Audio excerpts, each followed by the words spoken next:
Hello everyone, welcome to my YouTube channel. आज 22 जुलाई 2020 है और आज की इस वीडियो में हम एजुकेशन और जॉब रिलेटेड अपडेट्स को कवर करने वाले हैं। तो लास्ट तक इस वीडियो को जरूर देखिएगा जिससे आपसे एक भी अपडेट मिस ना हो। तो आइए देख लेते हैं। भर्ती की यहाँ पर डिटेल दे रखी है अमर उजाला न्यूज़पेपर के में। इसमें आने वाले कुछ टाइम में आपको 6000 से ऊपर पद देखने को मिल सकते हैं। तो देख लेते हैं इसके बारे में क्या अपडेट दे रखी है।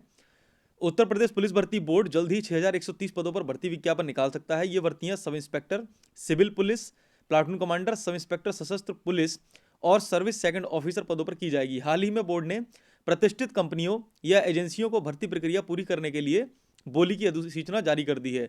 इन कंपनियों को भर्ती प्रक्रिया पूरा करने के लिए जैसे ऑनलाइन ऑनलाइन आवेदन प्राप्त करना, 10,000 या उससे अधिक प्रश्नों का बैंक तैयार करना, एडमिट कार्ड अपलोड करना, ऑनलाइन परीक्षा आयोजित कराना, दस्तावेज सत्यापन करना, पीईटी पीएसटी आयोजित करना और यूपी पुलिस एसआई पदों और समकक्ष पदों की अंतिम चयन सूची तैयार करना होगा। यह पूरी प्रक्रिया 2 महीने या उसके बाद पूरी होने की उम्मीद है।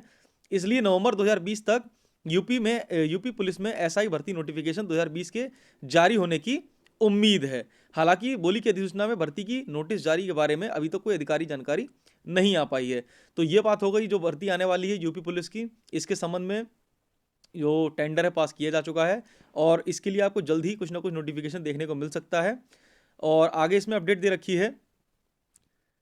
इसमें पदों का विवरण इस तरह से दे रखा है। जो सब इंस्पेक्टर सिविल पुलिस के जो पद होंगे तो उसमें मेल जो सीट्स हैं वो हैं 4498 और महिला अभ्यर्थियों की है 1125, टोटल 5623 पद हैं।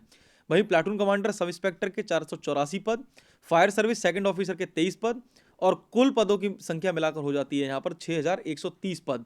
तो ये अभ्यर्थियों के लिए एक राहत भरी खबर हो सकती है क्योंकि यहाँ पर काफ़ी अच्छी पदों की संख्या निकल कर आई है।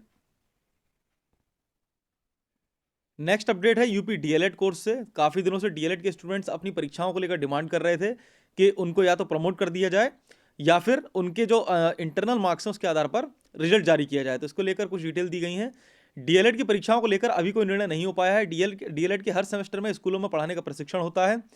मार्च से स्कूलों में छुट्टी होने के कारण अभी तक यह प्रशिक्षण नहीं हो पाया। वहीं पहले सेमेस्टर के विद्यार्थियों को किस आधार पर औसत नंबर दिए जाएंगे, ये और ऐसे ही कुछ सवालों के कारण डीएलएड के लिए एक कमेटी गठित कर पास करने का फॉर्मूला तैयार किया जाएगा।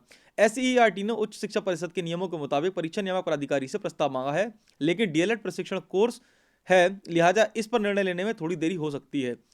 उच्च शिक्षा में आखिरी सेमेस्टर की परीक्षाएं और बाकी सेमेस्टर में प्रोन्नत करने का आदेश जारी किया गया है, लेकिन विभाग इसे अक्षरशः मानने से बच रहा है क्योंकि जो डीएलएड का कोर्स है ये टीचर्स ट्रेनिंग कोर्स होता है। इसमें लगभग प्रत्येक सेमेस्टर में 30 दिन कम मिनिमम जो टीचिंग प्रैक्टिस की जाती है बेसिक स्कूल्स में जाकर। तो क्योंकि कोरोना के चलते स्कूल बंद हैं तो ये ट्रेनिंग भी नहीं हो पाई है, जिस कारण से ये सत्र अभी तक लटका हुआ है। ना तो इसकी परीक्षाएं हो पा रही हैं, ना ही इसको प्रमोट करने का कोई निर्णय लिया जा सका है। आगे जो भी अपडेट होगी इसके बारे में आपको बता दिया जाएगा। एसएससी ने अपना अपडेटेड कैलेंडर जारी कर दिया है। कुछ दिन पहले ही एसएससी का कैलेंडर आया था जिसको अब अपडेट कर दिया गया है। तो इसके बारे में देख लेते हैं क्या डिटेल्स दे रखी हैं। अब अक्टूबर से शुरू होंगी एसएससी की परीक्षाएं। कोरोना संक्रमण के बढ़ते प्रकोप को देखते हुए कर्मचारी चयन आयोग एसएससी ने अपनी प्रस्तावित परीक्षाओं की तारीख आगे बढ़ा दी है। जून में जारी किए गए कैलेंडर में 17 अगस्त से परीक्षा शुरू करने की तारीख तय थी, अब उसे बढ़ाकर अक्टूबर तय कर दिया गया है। मंगलवार को जारी किए गए कैलेंडर के अनुसार अब 12 अक्टूबर से एसएससी की परीक्षाएं शुरू होंगी। 25 मार्च को घोषित किए गए लॉकडाउन के कारण एसएससी की सीजीएल 2019 टियर 1, जेई 2019, स्टेनोग्राफर सी व डी परीक्षा 2019 जैसी महत्वपूर्ण परीक्षाएं स्थगित कर दी गई थीं। अनलॉक में परीक्षा का कार्यक्रम नए सिरे से जारी किया गया है। 17 अगस्त सोमवार से कंबाइंड हायर सेकेंडरी 10+2 लेवल परीक्षा 2019 टियर 1 की प्रस्तावित परीक्षा थी, लेकिन देश के अलग अलग शहरों में कोरोना का संक्रमण लगातार बढ़ रहा है। इसे देखते हुए परीक्षाएं पुनः आगे बढ़ा दी गई हैं। तो देख लेते हैं इसमें कौन कौन से परिवर्तन किया गया है। 12 से 16 व 19 से 21 तथा 26 अक्टूबर को कंबाइंड हायर सेकेंडरी यानी 10+2 लेवल परीक्षा 2019 टियर 1 की परीक्षा रुकी। 27 से 30 अक्टूबर तक जेई 2019 पेपर 1 की परीक्षा। 6, 9 व 10 नवंबर को सिलेक्शन पोस्ट परीक्षा 2020। 16 से 18 नवंबर तक स्टेनोग्राफर ग्रेड सी व डी। 19 नवंबर को junior Hindi translator, junior translator, senior Hindi translator और हिंदी प्राध्यापक परीक्षा 2020। 23 से 26 नवंबर तक दिल्ली पुलिस में सब इंस्पेक्टर CAPEPFS परीक्षा 2020 पेपर 1। 27 व 30 नवंबर को 1, 3, 7, 11, 14 दिसंबर को दिल्ली पुलिस कांस्टेबल परीक्षा 2020।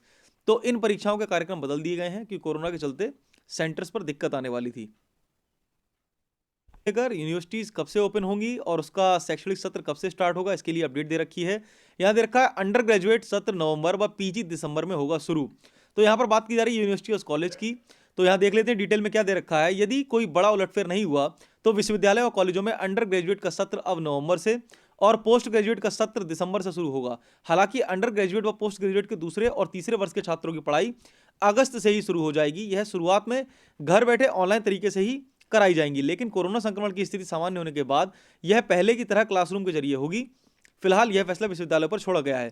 कोरोना संक्रमण के चलते बंद पड़े विश्वविद्यालयों और कॉलेजों की शैक्षणिक गतिविधियों को फिर से शुरू करने को लेकर प्रोफेसर आरसी कोहाट की अगुवाई में गठित यूजीसी की उच्च स्तरीय कमेटी ने यह सिफारिश की है। फिलहाल इन सिफारिशों को अंतिम रूप देने के लिए यूजीसी बोर्ड के सामने रखा जाना है, लेकिन विश्वविद्यालयों के अंतिम वर्ष की परीक्षाओं का मामला सुप्रीम कोर्ट में पहुंचने के चलते यूजीसी ने इसे कुछ दिनों के लिए टाल दिया है।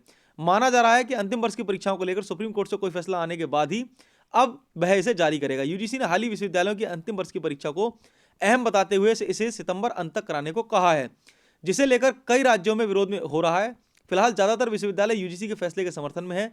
इस बीच यूजीसी की उच्च स्तरीय कोहाट कमेटी ने जो रोडमैप पेश किया है उसके तहत विश्वविद्यालय को अंडर ग्रेजुएट की प्रवेश प्रक्रिया को अक्टूबर तक पूरा करना होगा। यह इसलिए अहम है क्योंकि इसके बाद ही नया सत्र नवंबर 2020 से शुरू हो सकेगा। कमेटी ने अपनी सिफारिश में सभी विश्वविद्यालयों और कॉलेजों के लिए गृह मंत्रालय और स्वास्थ्य मंत्रालय की ओर से जारी एडवाइजरी और प्रोटोकॉल का पालन करना जरूरी बताया है। तो ये अपडेट होगा यूनिवर्सिटीज और कॉलेजेस को लेकर, जहां पर ग्रेजुएशन और पोस्ट ग्रेजुएशन के कोर्सेज कब से स्टार्ट हो पाएंगे इसकी उम्मीद लगभग नवंबर और दिसंबर में बताई जा रही है। और ये कंडीशन तब अप्लाई होगी जब कोरोना के केसेस कंट्रोल हो जाएं या फिर कोरोना पर कंट्रोल कर लिया जाए। अदरवाइज ये जो एक्सपेक्टेड डेट्स है सेशन की वो आगे एक्सटेंड की जा सकती हैं। 2016 कैंडिडेट की यहाँ पर इनके इंटरव्यू के लेकर जो रोक दिया गया था कोरोना के चलते, उसे लेकर आज छात्र प्रदर्शन करने वाले हैं। तो यहाँ दे रखा है चयन बोर्ड पर साक्षात्कार के लिए आज प्रदर्शन करेंगे प्रतियोगी। अशासकीय माध्यमिक कॉलेजों के लिए शिक्षक चयन प्रक्रिया मार्च से रुकी हुई है। कोरोना संक्रमण के बढ़ने के बाद से साक्षात्कार रोक दिए गए थे, अब तक शुरू नहीं हो सके हैं। प्रतियोगी इंटरव्यू शुरू कराने की मांग कर रहे हैं। अब बुधवार को चयन बोर्ड पर प्रतियोगियों का प्रदर्शन होने जा रहा है। प्रतियोगी मोर्चा अध्यक्ष शेर सिंह ने बताया कि सामाजिक विज्ञान टीजीटी 2016 की ओएमआर की त्रुटि के चलते कुछ लोगों की ओएमआर का मूल्यांकन नहीं किया गया था। उन लोगों ने हाईकोर्ट में याचिका दायर की, उसके चलते मूल्यांकन करने के लिए कोर्ट ने चयन बोर्ड को निर्देशित भी किया था। मनोज कुमार व 99 अन्य संतोष कुमार व अन्य की याचिकाओं को सुनते हुए हाईकोर्ट ने 5 फरवरी को अपना ऑर्डर सुरक्षित किया था, जो कि 14 फरवरी को सुनाया था कि इन सभी याचिकाओं की ओएमआर का मूल्यांकन करके जितने लोग पास हों उनको सामाजिक विषय में इंटरव्यू के लिए बुलाया जाए। इस पर अब तक कुछ नहीं हो सका है, तो इसको चलते हुए हाईकोर्ट की अवहेलना की जा रही है ऑर्डर की, और इनका जो इंटरव्यू भी कोरोना के चलते कंडक्ट नहीं कराया जा सका था। तो इसी के संबंध में आज अभ्यर्थी धरना प्रदर्शन करने वाले हैं और अपनी मांग रखने वाले हैं। प्रधानाचार्य भर्ती को लेकर यहां पर दे रखा है 9 साल में भी पूरी नहीं हो सकी है प्रधानाचार्य भर्ती। यह भर्ती है 2011 में प्रधानाचार्य पदों को लेकर। तो इसमें देख लेते हैं क्या दे रखा है। प्रदेश भर के सहायता प्राप्त माध्यमिक विद्यालयों में 900 से अधिक प्रधानाचार्यों की भर्ती 9 साल में पूरी नहीं हो सकी है। उत्तर प्रदेश माध्यमिक शिक्षा सेवा चयन बोर्ड ने नवंबर 2011 में यह भर्ती निकाली थी, लेकिन कानूनी विवाद के कारण 10 मंडलों की चयन प्रक्रिया पूरी नहीं हो सकी है। वहीं प्रधानाचार्य भर्ती 2013 के 599 पदों पर नियुक्ति मई 2021 से पहले पूरी होने की संभावना नहीं है। 2011 की भर्ती में मेरठ, मुरादाबाद, चित्रकूट, बस्ती, गोरखपुर, फैजाबाद मंडलों में साक्षात्कार के पूर्व 21 दिन की नोटिस पूरी नहीं होने के कारण परिणाम तैयार नहीं हो सका। चयन बोर्ड ने 6 मार्च को इन मंडलों का दोबारा साक्षात्कार कराने का निर्णय लिया था, लेकिन कोरोना के चलते अब तक शुरू नहीं हो सका है। कानपुर मंडल के साक्षात्कार की अनुमति हाईकोर्ट ने दी है, लेकिन वह भी नहीं हो पा रहा है। झांसी, बरेली, देवीपाटन का परिणाम तैयार हो रहा है और जल्द घोषित होने की उम्मीद है। प्रधानाचार्य भर्ती 2013 का विज्ञापन चयन बोर्ड ने 31 दिसंबर 2013 को जारी किया था और अंतिम तिथि 25 फरवरी 2014 तक 25,031 अभ्यर्थियों ने आवेदन किया था। चयन बोर्ड यदि अगस्त में साक्षात्कार शुरू करता है तो मई 2021 से पहले परिणाम घोषित करना संभव नहीं है। तो यह स्थिति है उत्तर प्रदेश में शिक्षक भर्तियों की। 9 वर्ष एक बहुत ही लंबा समय होता है। ऐसे में ना जाने कितने अभ्यर्थी होंगे जो ज्वाइनिंग के इंतजार में बैठे होंगे और उनकी एज भी कंप्लीट हो गई होगी। ऐसी स्थिति में सरकार को चाहिए, विभागों को चाहिए और मंत्रियों को भी इस पर ध्यान देना चाहिए कि किस तरह से ये अभ्यर्थी मानसिक शोषित हो रहे होंगे, मानसिक प्रताड़ित हो रहे होंगे। इनकी जो मानसिक मनोस्थिति है उसका अंदाजा शायद किसी मंत्री, किसी सरकारी विभाग और किसी को भी नहीं है। सोचने वाली बात है। मामला बस कह देते हैं कि केवल और केवल हाईकोर्ट में लंबित है, कानूनी दावपेच फंसा देते हैं उसमें। 9 वर्ष तक भर्ती लटकी हुई है। सरकारें चेंज हो जाती हैं, सरकारें आखिर क्यों चेंज करवाई जाती हैं? ताकि सुधार हो सके उनमें। तो ये सोचने वाली बात है और बहुत बड़ा प्रश्न चिन्ह है सरकारों पर। नीट और जेईई के एग्जाम्स को लेकर, जहां पर अभी स्टूडेंट्स में ये भ्रामक खबर फैल रही थी कि जहां पर 30% जो सिलेबस को कटौती की गई है, उसके चलते नीट और जेईई के एग्जाम्स में स्टूडेंट को प्रॉब्लम आएगी। और क्योंकि हो सकता है जो टॉपिक कम किए गए हो, निगलेक्ट किए गए हैं, डिलीट किए गए हैं, वही सिलेबस अगर नीट और जेईई में रहेगा तो उसको एंट्रेंस एग्जाम में दिक्कत आ सकती है। तो इसके लिए सीबीएसई ने कल ही स्पष्टीकरण दे दिया था कि इसके संबंध में कोई दिक्कत नहीं आने वाली है। सिर्फ उन्हीं टॉपिक्स को रिड्यूस किया गया है जो 2020-21 सेशन के लिए जरूरी नहीं थे और कॉम्पिटिटिव एग्जाम्स के लिए इतने इंपॉर्टेंट नहीं थे। इसके संबंध में यहां दे रखा है कि बच्चों के प्रदर्शन पर इसका ज्यादा असर ना पड़े, इसको लेकर नीट और जेईई मेंस एडवांस के प्रश्न पत्र में अधिकांश प्रश्न एनसीईआरटी के पाठ्यक्रम पर आधारित होते हैं, इसलिए यूपी बोर्ड ने भी सीबीएसई के जितना ही कोर्स कम किया है। उदाहरण के तौर पर सीबीएसई ने 12वीं के जीव विज्ञान से आनुवंशिकी एवं विकास इकाई से विकास आदि को कम किया है और यूपी बोर्ड ने भी यही पाठ कम किए हैं। तो यहाँ पर यूपी बोर्ड के स्टूडेंट्स को भी ज्यादा घबराने की जरूरत नहीं है। उनमें वही टॉपिक हटाए गए हैं जो कि सीबीएसई ने ऑलरेडी प्लानिंग करके हटाए थे। तो इसके संबंध में नीट और जेईई के स्टूडेंट्स की प्रिपरेशन में ज्यादा दिक्कत नहीं आने वाली है। कि एनसीईआरटी में जो सिलेबस को रिड्यूस किया गया है 2020-21 सेशन के लिए, उसमें जो अनुच्छेद 370 हटाने का घटनाक्रम है वो भी ऐड कर दिया गया है। और ये ऐड किया गया है 12th क्लास की पॉलिटिकल बुक में, जिसमें जम्मू कश्मीर का नया मैप भी ऐड कर दिया गया है और 370 का मुद्दा भी ऐड कर दिया गया है। इसमें